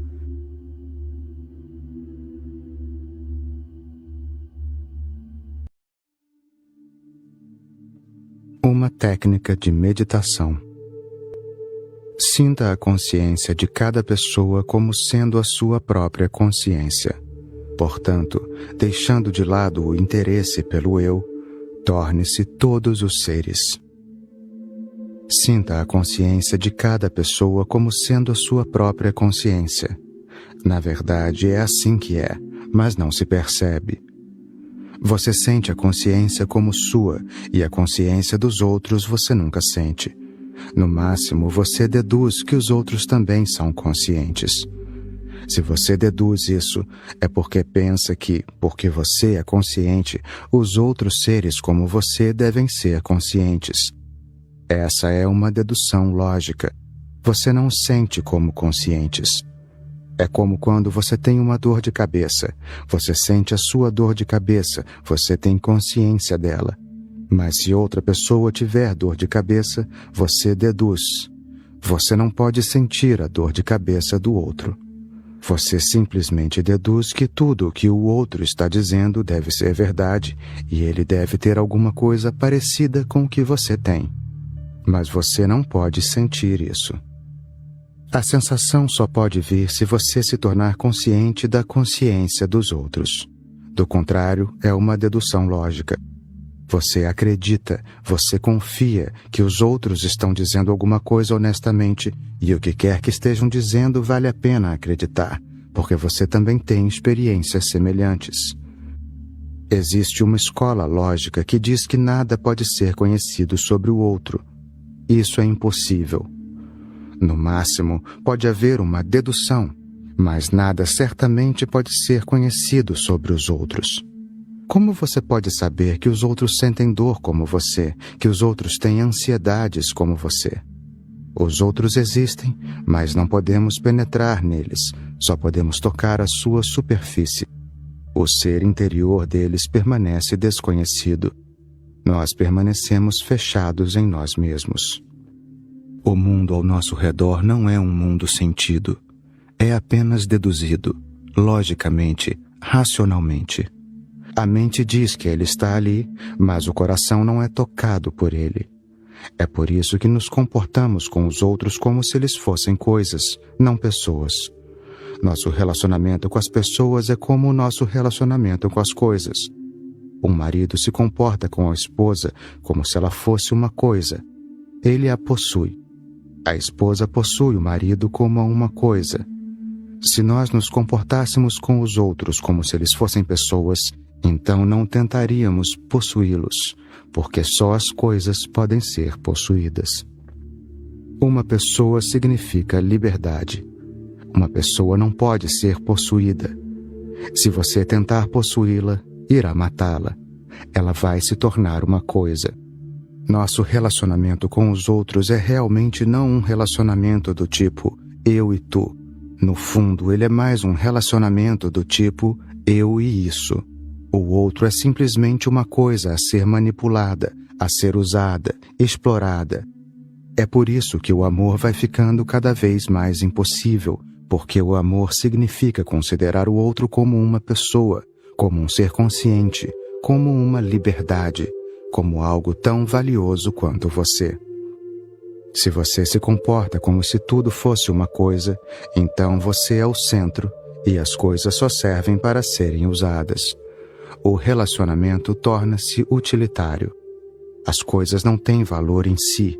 O valor está no fato de você poder usá-las. Elas existem para você. Você pode se referir à sua casa. A casa existe para você. É uma utilidade. O carro existe para você. Mas a esposa não existe para você e o marido não existe para você. O marido existe para ele mesmo e a esposa existe para ela mesma. Uma pessoa existe para ela mesma. É isso que significa ser uma pessoa. E se você permitir que a pessoa seja uma pessoa e não a reduzindo a ser uma coisa, você pouco a pouco vai começar a senti-la. Do contrário, você não conseguirá sentir. O seu relacionamento vai permanecer conceitual, intelectual, mente a mente, cabeça a cabeça, mas não coração a coração. Esta técnica diz: sinta a consciência de cada pessoa como sendo a sua própria consciência. Isso pode ser difícil porque, primeiro, você tem de sentir a pessoa como uma pessoa, como um ser consciente, mesmo que seja difícil. Jesus diz: ama o teu próximo como a ti mesmo. Isso é a mesma coisa, mas o outro deve primeiro tornar-se uma pessoa para você. Ele deve existir por conta própria, não para ser explorado, manipulado, utilizado, não como um meio, mas como um fim em si mesmo. Primeiro, o outro deve tornar-se uma pessoa, o outro deve tornar-se um tu, tão valioso quanto você. Só então essa técnica pode ser aplicada. Sinta a consciência de cada pessoa como sendo a sua própria consciência. Primeiro, sinta que o outro é consciente, e depois isso poderá acontecer. Você poderá sentir que o outro tem a mesma consciência que você. Na verdade, o outro desaparece. Apenas uma consciência flui entre você e ele. Vocês se tornam dois polos de uma consciência fluente, de uma corrente. No amor profundo, duas pessoas podem não serem duas. Algo entre as duas acontece e elas acabam tornando-se dois polos. Algo flui entre as duas. Quando esse fluxo existe, vocês se sentem felizes, bem-aventurados. Se o amor dá alegria, ele dá alegria apenas por causa disto. Essas duas pessoas, só por um único momento, perdem o seu ego. O outro se perde e a unidade passa a existir só por um único momento. Se isso acontece, é um êxtase, da alegria, vocês entraram no paraíso. Apenas por um único momento, e isso pode ser transformador. Esta técnica diz que você pode fazer isso com todas as pessoas. No amor você pode fazê-lo com uma pessoa, mas na meditação você tem de fazê-lo com todas as pessoas. Quem quer que se aproxime de você, simplesmente dissolva-se dentro dessa pessoa e sinta que vocês não são duas vidas, mas uma vida fluindo. Isso simplesmente muda a configuração. Depois que você souber como fazer, depois de tê-lo feito, é muito fácil. No início parece impossível, porque somos muito presos ao nosso ego. É difícil abrir mão dele, difícil tornar-se um fluxo. Então será bom se, no início, você tentar com algo que não tenha muito medo ou receio. Você terá menos medo de uma árvore, então será mais fácil. Sentado próximo a uma árvore, sinta a árvore e sinta que você entrou em comunhão com ela, que há um fluxo entre vocês, uma comunicação, um diálogo, uma fusão. Sentado próximo a um rio de águas correntes, apenas sinta o fluxo, sinta que você e o rio se tornaram uma coisa só. Deitado embaixo do céu, sinta que você e o céu se tornaram uma coisa só. No início, será apenas imaginação, mas pouco a pouco você vai sentir que está tocando a realidade além da imaginação. E então, experimente fazer isso com pessoas. No começo é difícil porque você tem medo, porque você se acostumou a reduzir as pessoas a coisas, teme que se permitir a alguém tanta intimidade, esse alguém também o reduza a uma coisa. Esse é o medo. Então ninguém permite muita intimidade, sempre se guarda e se mantém uma distância. A proximidade em excesso é perigosa, porque o outro pode converter você numa coisa, pode tentar possuir você. Esse é o medo. Você tenta converter os outros em coisas e os outros tentam converter você. E ninguém quer ser uma coisa, ninguém quer se tornar um meio, ninguém quer ser usado. É a experiência mais degradante ser reduzido a apenas um meio para alguma coisa, sem nenhum valor por si mesmo. Mas todo mundo tenta. Por causa disso, existe um medo profundo e é difícil começar essa técnica com as pessoas. Portanto, comece com um rio, com uma colina, com as estrelas, com o céu, com as árvores. Depois que você souber como é a sensação do que acontece quando entra em comunhão com a árvore, depois que aprender como lhe dá alegria entrar em comunhão com o rio, que sem perder nada você ganha a vida plena, então você poderá experimentar com as pessoas. E se consegue tanta felicidade com a árvore, com o rio, você não pode imaginar como é muito mais gratificante com uma pessoa, porque uma pessoa é um fenômeno superior, um ser mais altamente evoluído. Por meio de uma pessoa, você alcança picos mais elevados da vida. Se você puder entrar em êxtase até mesmo com uma rocha, com uma pessoa, você poderá sentir um êxtase divino. Mas comece com algo de que não tenha medo. Ou então, se possível, com a pessoa amada, com um amigo, um namorado, um amante. Alguém de quem não tenha medo, com quem você possa realmente ficar em intimidade e bem próximo sem sentir medo. Com quem você possa se entregar sem no fundo ficar apavorado de que o outro possa transformá-lo em coisa. Se você tem alguém assim, então experimente esta técnica. Entregue-se conscientemente a essa pessoa. Quando você se entrega conscientemente a alguém, esse alguém vai se entregar a você. Quando você se abre e flui para dentro do outro, o outro começa a fluir em você e ocorre uma união profunda, uma comunhão. As duas energias se fundem. Nesse estado, não existe ego, não existe o indivíduo, existe simplesmente consciência. E se isso é possível com um indivíduo, é possível com todo o universo. O que os santos chamam de êxtase, samadhi, é simplesmente um fenômeno de amor profundo entre uma pessoa e todo o universo. Sinta a consciência de cada pessoa como sendo a sua própria consciência, Portanto, deixando de lado o interesse pelo eu, torne-se todos os seres. Torne-se a árvore, torne-se o rio, torne-se a esposa, torne-se o marido, torne-se o filho, torne-se a mãe, torne-se o amigo. Isso pode ser praticado a todo momento na vida. Mas no início será difícil. Portanto, faça-o pelo menos durante 1 hora por dia. Nessa hora, tudo o que passar por você vai se tornar isso. Você vai se admirar de como isso acontece. Não há outra maneira de saber como acontece. Você tem de praticar. Sente-se ao lado da árvore e sinta que você se tornou a árvore. E quando o vento soprar e toda a árvore começar a balançar e a tremer, sinta esse balanço e esse tremor em você.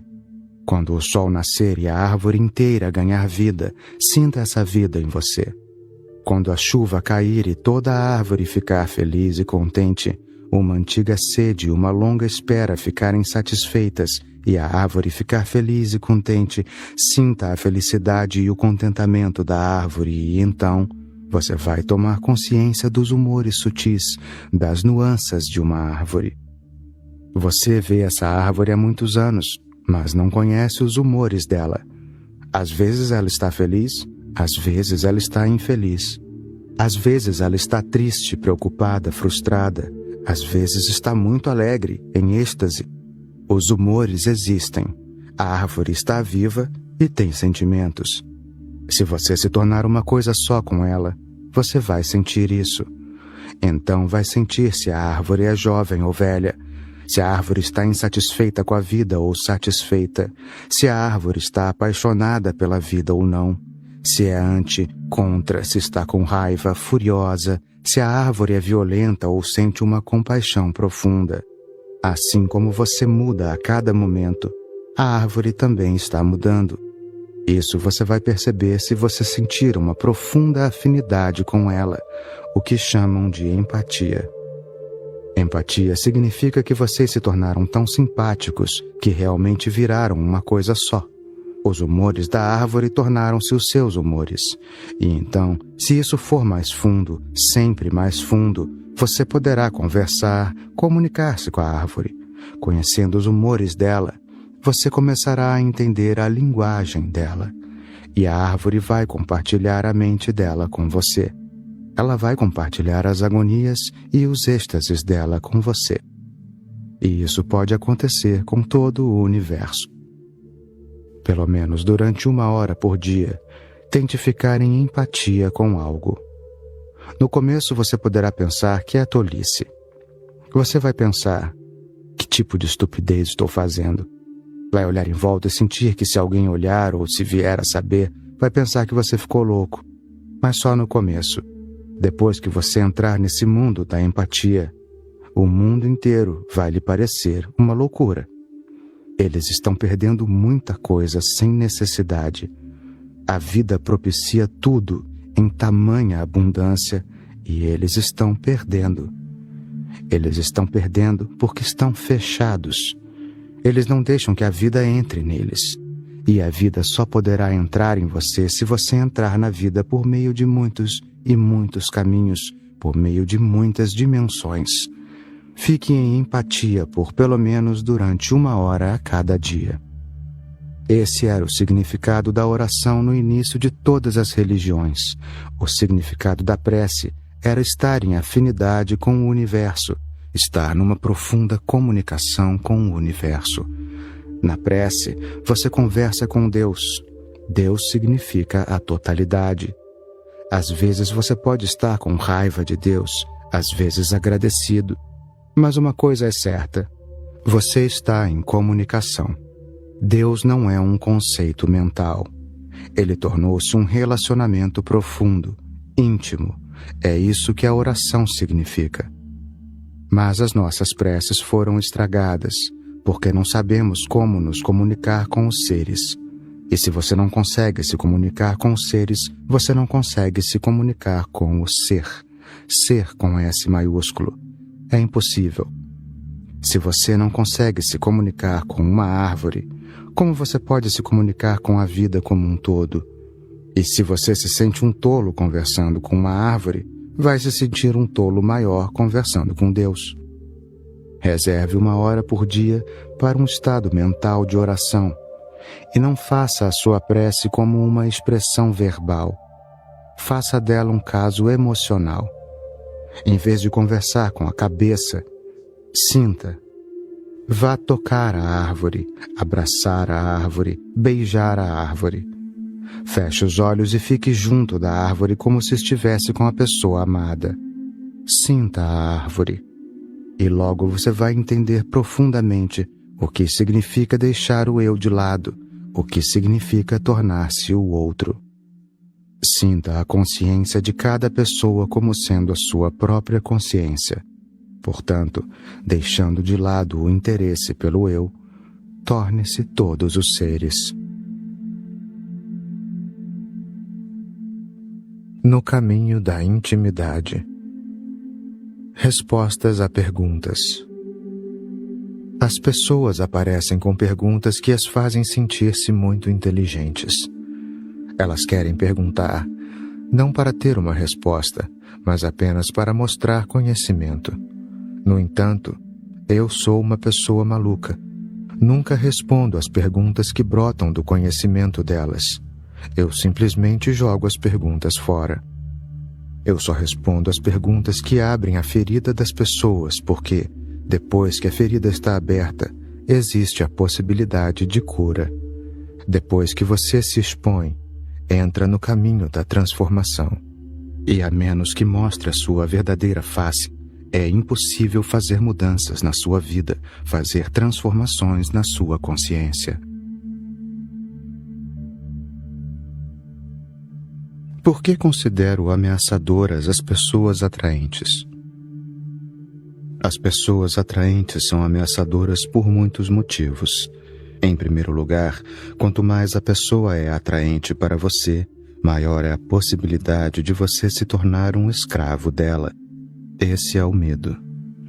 O encanto, o magnetismo, a magia.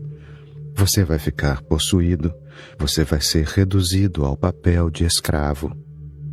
As pessoas atraentes são atraentes e ainda assim provocam medo.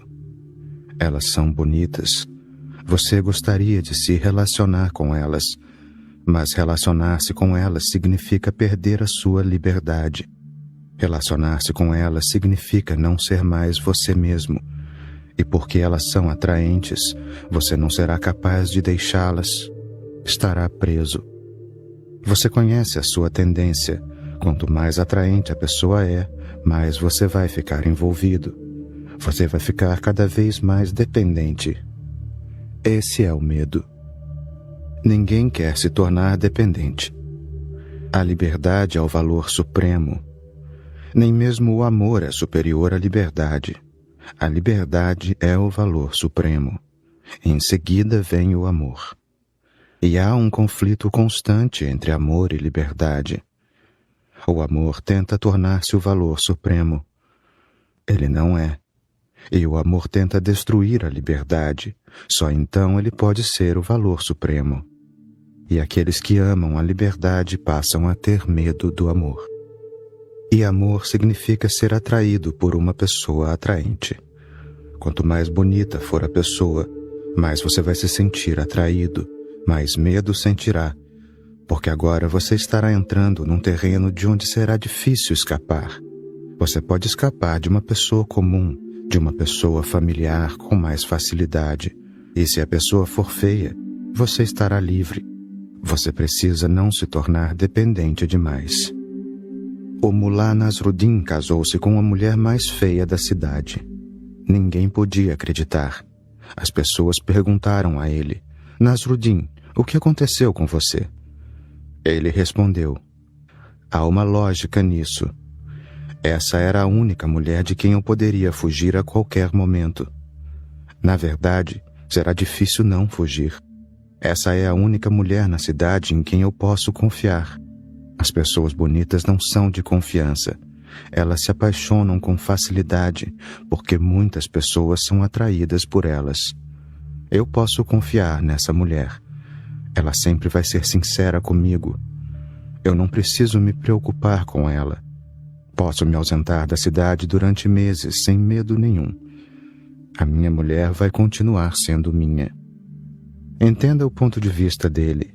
Se a pessoa é feia, você pode possuir a pessoa. A pessoa feia vai depender de você. Se a pessoa for bonita, a pessoa bonita vai possuir você. Beleza é poder. É um poder tremendo. A pessoa feia torna-se um escravo, um servo. A pessoa feia substitui de todas as maneiras a beleza que lhe falta. A mulher feia é melhor esposa do que a bonita. Ela tem de ser. Ela vai cuidar mais de você, será uma enfermeira melhor, porque ela sabe que lhe falta a beleza e ela tem de oferecer alguma coisa no lugar. Ela será muito boa para você. Ela nunca irá aborrecer você. Ela nunca irá enfrentar você. Ela não estará sempre discutindo com você. Ela não pode dar-se esse luxo. As pessoas bonitas são perigosas. Elas podem se dar o luxo de lutar. Portanto, são essas as razões. Você me pergunta, por que considero ameaçadoras as pessoas atraentes? Elas são. A menos que você entenda e tome consciência disso, você vai continuar tendo esse medo. Atração e medo são dois aspectos do mesmo fenômeno. Você sempre é atraído pela mesma pessoa de quem sente um grande medo. O medo significa que você vai ser secundário. Na verdade, as pessoas querem o impossível. Uma mulher quer o homem mais bonito e mais poderoso do mundo, mas também quer que ele continue interessado apenas nela. Acontece que esse é um desejo impossível. A pessoa mais bonita e poderosa tende a ficar interessada por muito mais pessoas. E muito mais pessoas estarão interessadas nela. O homem gostaria de ter a mulher mais bela do mundo, mas também iria querer que ela permanecesse muito fiel a ele, devotada a ele. Isso é difícil. É pedir o impossível. E lembre-se, se alguma mulher parece muito bela a você, isso simplesmente mostra que você não é muito bonito. E você também sente medo. Se a mulher parece tão bela a você, o que estará acontecendo do outro lado? Você não vai parecer tão bonito para ela. Existe medo. Ela pode deixar você. Todos esses problemas existem. Mas esses problemas surgem apenas porque o seu amor não é verdadeiramente amor, mas um jogo. Se fosse realmente amor, então nunca pensaria no futuro. Então não haveria problema com o futuro. O amanhã não existe para o verdadeiro amor. O tempo não existe para o verdadeiro amor. Se você ama uma pessoa, você ama uma pessoa. O que vai acontecer amanhã, quem se importa? Hoje é o bastante. Este momento é uma eternidade. O que vai acontecer amanhã, veremos, quando o amanhã chegar. E o amanhã nunca chega. O amor verdadeiro é do presente. Lembre-se sempre, tudo o que é verdadeiro faz parte da consciência, tem de fazer parte do presente, tem de fazer parte da meditação. Então não existe problema. E não existe questão de atração, nem existe a questão do medo. O verdadeiro amor compartilha. Não é para explorar o outro, não é para possuir o outro. Quando você quer possuir o outro, então surge o problema. O outro pode possuir você. E se o outro for mais poderoso, mais magnético, naturalmente você será um escravo. Se você quiser tornar-se o senhor do outro, então surgirá o medo de que eu possa ser reduzido a um escravo. Se você não quiser possuir o outro, então nunca surgirá o medo de que o outro possa possuir você. O amor nunca possui. O amor nunca possui, e o amor nunca pode ser possuído. O verdadeiro amor leva você para a liberdade. A liberdade é o pico mais alto, o valor supremo. E o amor está mais próximo da liberdade. A próxima etapa depois do amor é a liberdade. O amor não é contra a liberdade. O amor é um meio para alcançar a liberdade. É isso que a consciência vai deixar claro para você. Que o amor tem de ser usado como um meio para alcançar a liberdade. Se você ama, você deixa o outro livre. E quando você deixa o outro livre, é deixado livre pelo outro. Amar é compartilhar, não explorar. E, na verdade, o amor nunca raciocina em termos de feiura e beleza também. Você pode se surpreender. O amor nunca raciocina em termos de feiura e beleza. O amor apenas age, reflete, medita, nunca pensa. Sim, às vezes acontece de você se ajustar perfeitamente com alguém. De repente, tudo fica em harmonia. Não é uma questão de beleza ou feiura. É uma questão de harmonia, um ritmo. Alguém perguntou sobre o que George Gurdjieff costumava dizer, que para todo homem existe uma mulher correspondente em algum lugar na Terra. Para cada mulher existe um homem correspondente em algum lugar na Terra. Cada um nasce com o polo oposto. Se você conseguir encontrar o outro, tudo entrará imediatamente em harmonia. Todos os seus centros funcionam harmoniosamente. Isso é amor. É um fenômeno muito raro. É muito raro encontrar um par que realmente combine.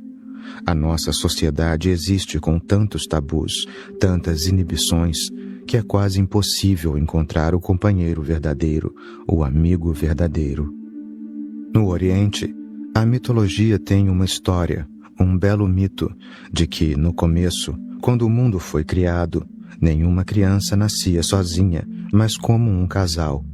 Um menino, uma menina, juntos da mesma mãe. Gêmeos, ajustados um ao outro completamente. Esse era o casal. Eles estavam sintonizados de todas as maneiras um com o outro. Então o homem caiu em desgraça, exatamente como na ideia do pecado original. O homem caiu em desgraça e, como punição, os casais não nasceram mais da mesma mãe. Mas ainda continuam nascendo. Gurdjieff está certo. É o que eu penso também. Cada pessoa tem um parceiro divino em algum lugar. Mas é muito difícil encontrá-lo, porque você pode ser branco e a outra polaridade ser preta. Você pode ser hinduísta e a outra polaridade pode ser muçulmana. Você pode ser chinês e a outra polaridade pode ser alemã. Num mundo melhor, as pessoas iriam procurar e buscar, e a menos que você possa encontrar a pessoa verdadeira que se encaixa com você, você vai permanecer numa espécie de tensão, de angústia. Se você está sozinho, está angustiado. Se encontra a outra pessoa, está angustiado, pensando que a outra pessoa não se encaixa com você, ou apenas se encaixa até certo ponto. Hoje, pela pesquisa científica, também isso foi descoberto, que existem pessoas que se encaixam a pessoas que não se encaixam. Hoje podem ser feitos ajustes científicos. Toda pessoa pode encontrar os seus centros, a sua carta natal, o seu ritmo. Atualmente existe toda a possibilidade de encontrar a outra pessoa que se encaixa exatamente. O mundo ficou muito pequeno e uma vez que você encontra outra pessoa, não é uma questão de beleza e feiura, de maneira nenhuma. Na verdade, não existe ninguém que seja feio e ninguém que seja bonito. A pessoa feia pode se encaixar com alguém, então a pessoa feia é bonita para essa pessoa. A beleza é uma sombra de harmonia. Não é que você se apaixone por pessoas bonitas. O processo é exatamente o contrário. Quando você se apaixona por uma pessoa, a pessoa parece bonita.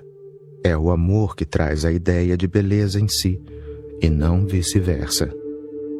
Mas é raro encontrar uma pessoa que se encaixe totalmente com você. Sempre que alguém é bastante afortunado, a vida é vivida com uma melodia. Então há dois corpos e uma alma.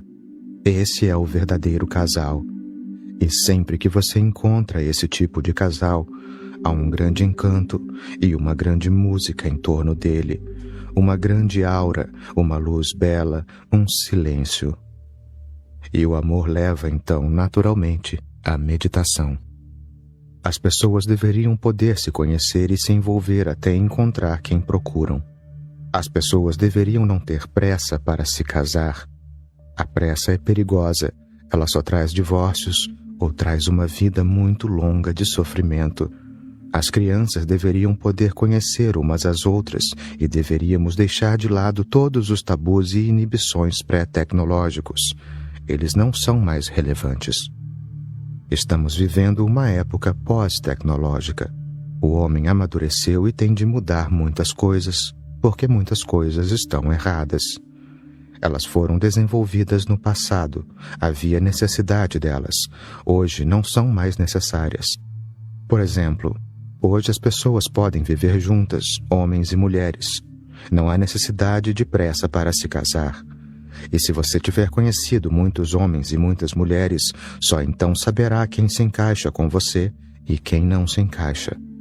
Não é uma questão de nariz comprido ou de um rosto bonito. A pessoa pode ter um rosto bonito e você se sentir atraído, e pode ter olhos bonitos e grandes e você se sentir atraído, e a cor do cabelo. Mas essas coisas não importam. Quando vocês vivem juntos, depois de 2 dias, vocês não vão notar a cor do cabelo, e depois de 3 dias vocês não vão notar o comprimento do nariz. E depois de 3 semanas vocês terão se esquecido completamente da fisiologia um do outro. Então, a realidade cairá sobre vocês. Então o que interessa é a harmonia espiritual. O casamento, até agora, tem sido um assunto horrível. E os padres ficam felizes em permiti-lo. Não só felizes em permiti-lo, pois foram eles que o inventaram. E havia algum motivo para os padres e todo mundo estarem a favor desse horrível casamento que existe sobre a Terra há 5.000 anos. O motivo é que, se as pessoas são infelizes, só então elas irão às igrejas, aos templos. Se as pessoas são infelizes, só então elas estarão prontas para renunciar à vida. Se as pessoas são infelizes, só então elas estarão nas mãos dos padres. Uma humanidade feliz não terá nada a ver com os padres. Obviamente, se você está saudável, não tem nada a ver com o médico. Se você está psicologicamente íntegro, não tem nada a ver com um psicanalista. Se você está espiritualmente íntegro, não tem nada a ver com um padre. E o casamento cria a maior desarmonia espiritual. Os padres criaram o inferno sobre a terra. Esse é o segredo do negócio deles. Então as pessoas ficam inclinadas a procurá-los para pedir conselhos. A vida é tão infeliz. E então eles podem lhes dizer como se livrar da vida. Eles podem lhes ensinar rituais sobre como nunca mais nascer, como sair da roda do nascimento e da morte. Eles tornaram a vida um inferno, e então eles lhes ensinam como se livrar desse inferno. Eu me esforço justamente no sentido contrário. Quero criar o céu aqui e agora, de modo que não haja necessidade de se livrar de nada. Não há necessidade de pensar em livrar-se do nascimento e da morte, e não há necessidade das assim chamadas religiões antigas. O que se precisa é de mais música, mais poesia, mais arte. Com certeza, precisa-se de mais misticismo.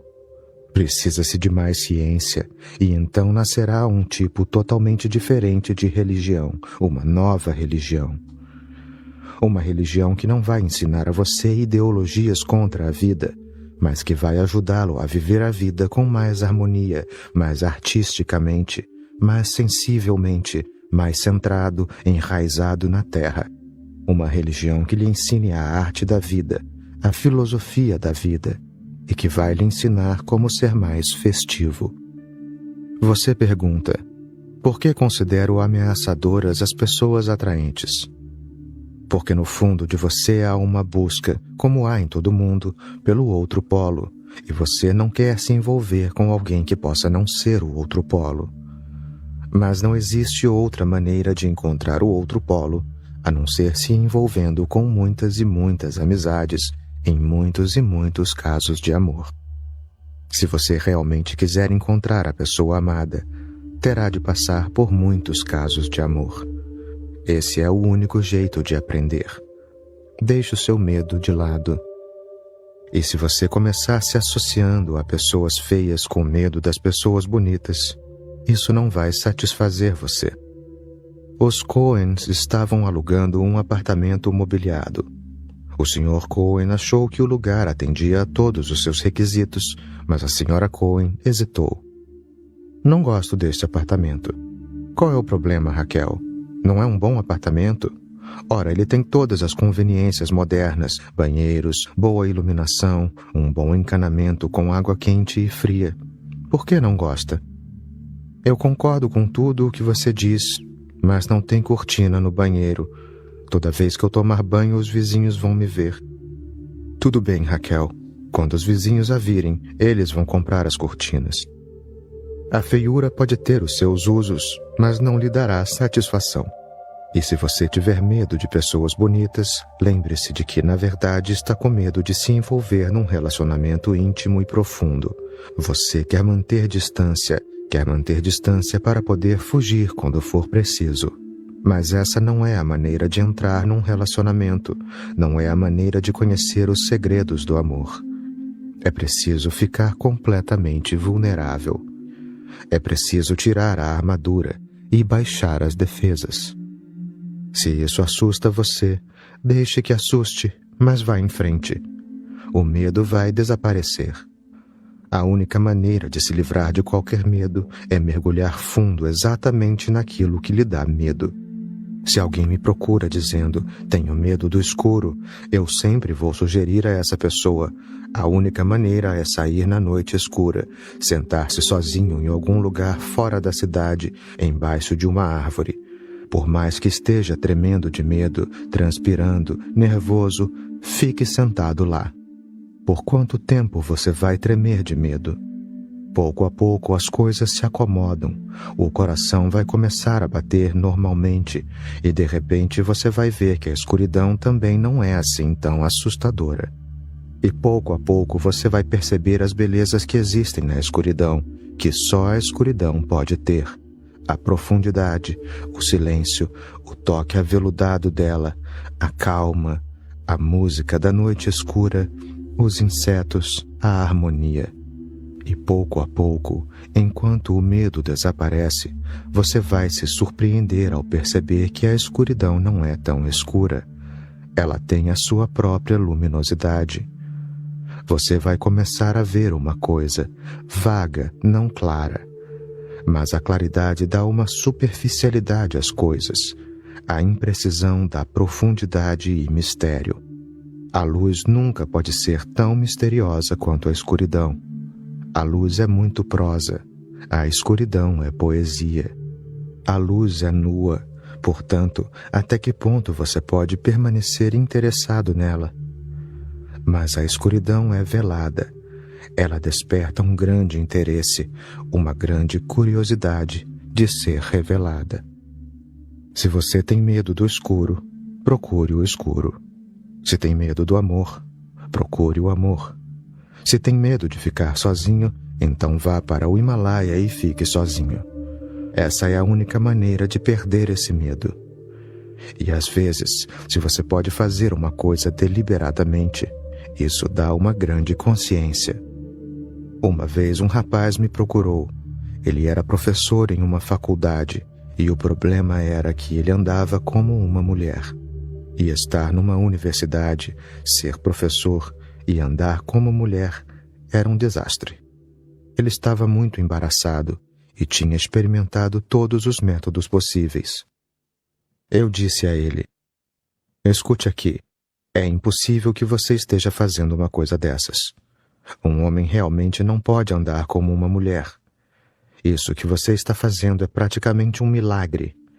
Porque andar como uma mulher significa que você deve ter um útero dentro da sua barriga. É por causa do arredondamento causado pelo útero que a mulher caminha de maneira diferente. O alinhamento do corpo dela é diferente. Mas um homem realmente não pode caminhar assim. Se um homem puder, então concluí. Isso deveria ser algo de que